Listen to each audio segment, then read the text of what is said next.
A very good afternoon to you. Shane here, Kumbartcho Project Farm. I just want to give you a quick look at this is a 4 hectare paddock that I've prepared for planting trees kind of later on this year when I have lots of year 9 and year 10 students here for farm camp. But this paddock has been slashed twice. The first time we slashed the old biomass from last summer, so we took that out kind of in the latter part of the winter and raked it, and then since then I've come in and taken down the summer growth and raked again.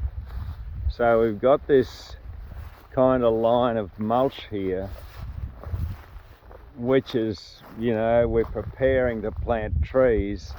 So we've got this mulch here that is, really going to remove the grass competition for when we plant trees.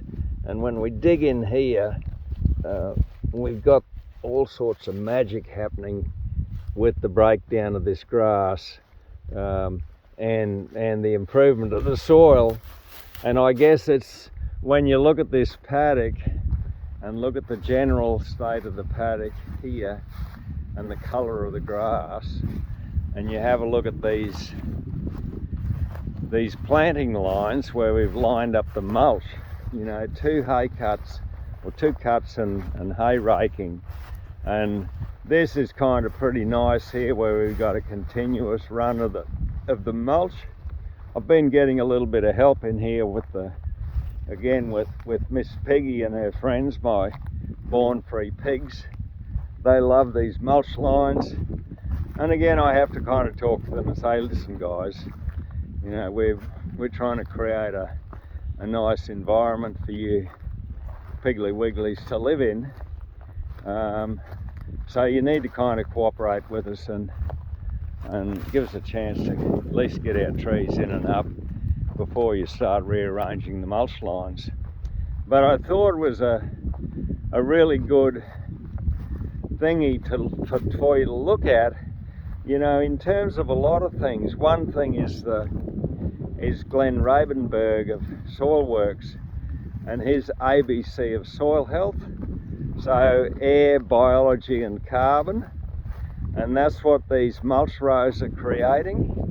They're feeding the biology, they're putting carbon in, and they're opening the soil up so that it can breathe again, so it can get air into it. And you can see that, the vigor of the pasture along the edge of this mulch line is goddamn awesome. And, in terms of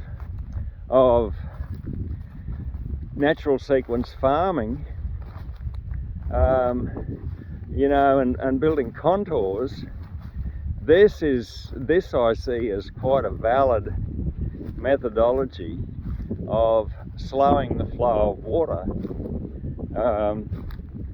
and getting that change, getting the water soaking in, stopping it from just running across the landscape.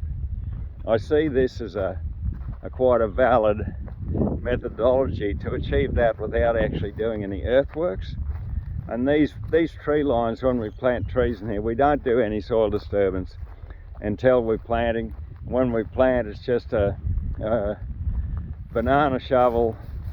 We crack the soil open, put the tube stock in, and pull the soil and the mulch back around and walk away from it. And I really don't have to do much management after that in these lines.